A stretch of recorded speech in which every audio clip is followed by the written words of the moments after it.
ஆனால் நான் நேற்றே பேசியிருந்தேங்கன்னா, நேற்று நம்முடைய பிரதமர் அவர்கள் ஒரு விஷயத்தை நம்ம புரிஞ்சுக்கணும். எப்பொழுதுமே ஒரு நாட்டினுடைய பிரதமர் இன்னொரு நாட்டிற்கு அதிகாரப்பூர்வமாக பயணத்தில் இருக்கும் பொழுது நேரடியாக அந்த நாட்டினுடைய தலைநகரத்துக்கு தான் வருவாங்க. அது மரபு.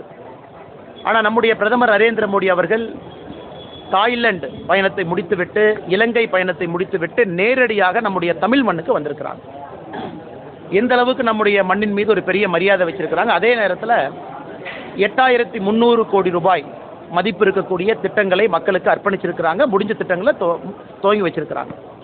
அதில் 550 கோடி ரூபாய்க்கு மேலே பெருமானம் இருக்கக்கூடிய அந்த பாம்பன் புதிய பாலம், அதையும் நேற்று நாட்டு மக்களுக்கு அர்ப்பணிச்சிருக்கிறாங்க. இந்த நிகழ்வில் நம்முடைய மாநிலத்தினுடைய முதலமைச்சர் அவர்கள் பங்கேற்காதது உள்ளபடி வருத்தமே. அவர் கண்டிப்பாக பங்கேற்றிருக்கணும்.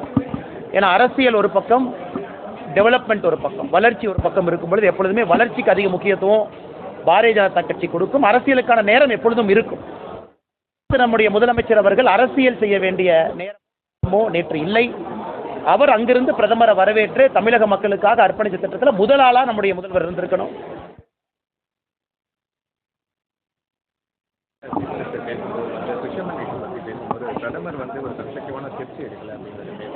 சட்டப்பேரவையில் நம்முடைய மாண்புமிகு முதல்வர் அவர்கள் என்று பேசும் பொழுது இலங்கைக்கு சென்ற நம்முடைய பிரதமர் திரு நரேந்திர மோடி ஐயா அவர்கள் ஆக்கப்பூர்வமாக எதையும் பேசவில்லை என்கின்ற குற்றச்சாட்டை வச்சிருக்கிறாங்க.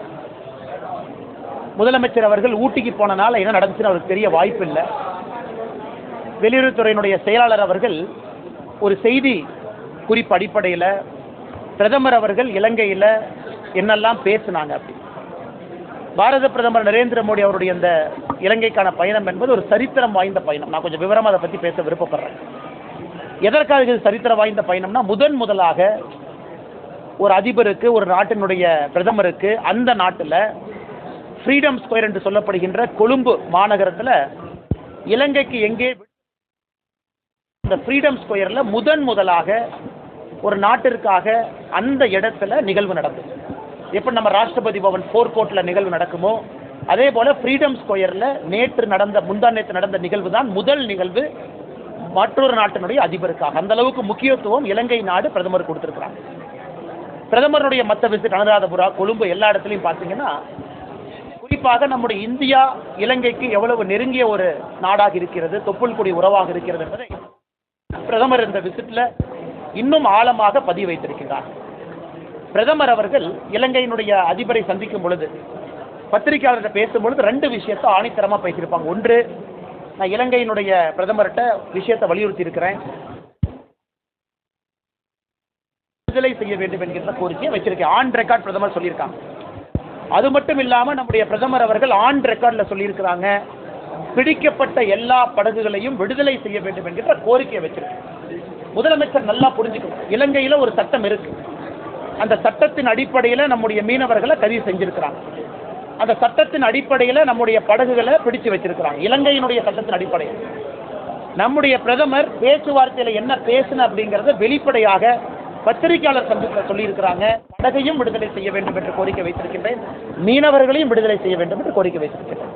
அதன் அடிப்படையில் நேற்று 14 மீனவர்கள் விடுதலை செய்யப்பட்டிருக்கின்றனர். எல்லா மீனவர்களும் விரைவில் விடுதலை செய்யப்படுவார்கள் என்கின்ற நம்பிக்கை இருக்கு. அதே நேரத்தில் ஒரு பெரிய நாடு, முக்கியமான நாடு, பொருளாதாரத்தில் மிக முன்பு சென்று கொண்டிருக்கக்கூடிய நாடு, இலங்கைக்கு ரொம்ப நட்பாக இருக்கக்கூடிய நாடு, இந்திய நாட்டினுடைய பிரதமர் வைத்திருக்க கோரிக்கைக்கு நிச்சயமாக இலங்கையினுடைய பிரதமர் அவர்கள் செவிசாய்ப்பார்கள் என்கின்ற முழு நம்பிக்கை எனக்கு இருக்கு. படகையும் விடுதலை செய்ய வேண்டும் என்று சொல்லியிருக்கிறாங்க.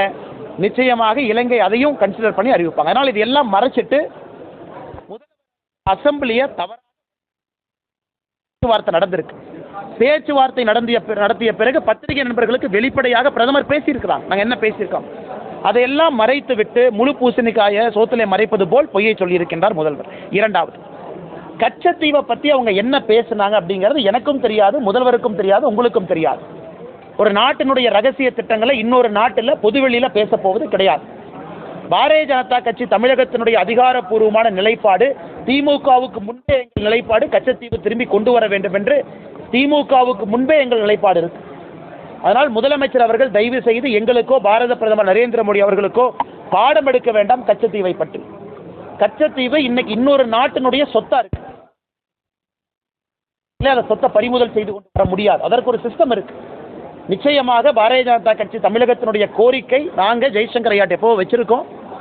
அதனால் அவர்கள் அவங்க மீட்டிங்கில் என்ன பேசினாங்க, வெளிப்படையாக என்ன சொல்ல வேண்டுமோ பிரதமர் அவர்கள் சொல்லியிருக்கிறாங்க. அதனால் இதை வைத்து முதலமைச்சர் அவர்கள் அரசியல் செய்வது நகைப்புக்குரியது. சார், நீங்கள் மாநில தலைவராக நீடிக்க வேண்டும் சொல்லிட்டு உங்களோட ஆதரவாளர்களும் மத்திய பாஜகவுக்கு லெட்டரு அந்த மாதிரிலாம் எழுதிக்கிட்டு இருக்காங்க. அவங்களுக்கு அண்ணே பேசுவாங்கண்ணே, அதுக்கான நேரம் காலம் இருக்குது. அதனால் நம்முடைய தொண்டர்கள் எல்லாருமே ஒரு விஷயத்தை புரிஞ்சுக்கணும். நான் ஏற்கனவே இதை பற்றி நிறையா பேசியிருக்கேன், பேசுகிறேங்க. நான் இன்றைக்கி நான் திரும்ப அதை பேச விரும்பலை. 2 முறை இதை பற்றி பேசியிருக்கேன்.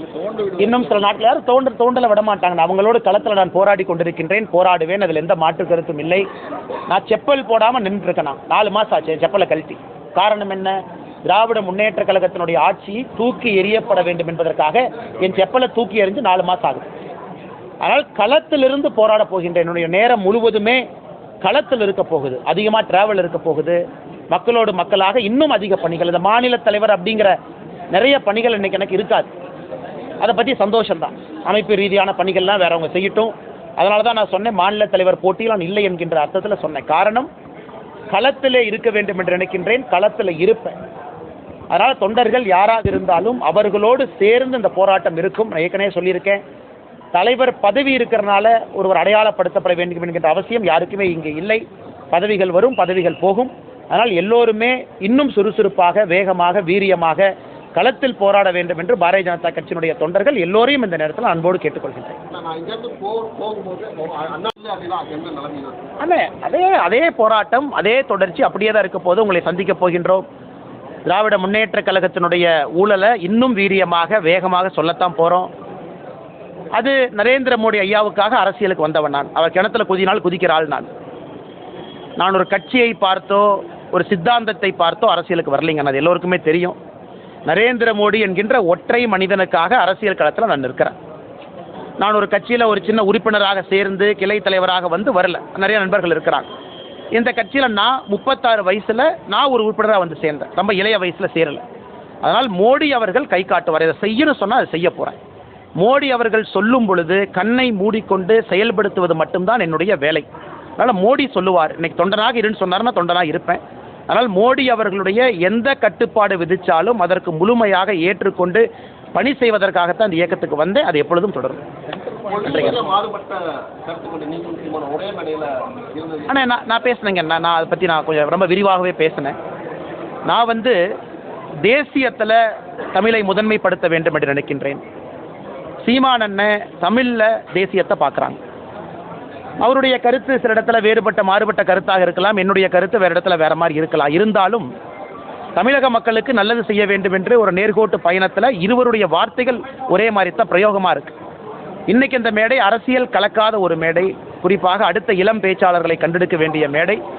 அதில் அண்ணன் சீமான் அவர்களோடு, பேராசிரியர் ஞானசம்பந்தம் அண்ணனோடு, மிக முக்கியமாக பாரிவேந்தர் ஐயாவோடு பங்கேற்றதிலே உள்ளபடியே மற்றற்ற மகிழ்ச்சி அடைகின்றேன்.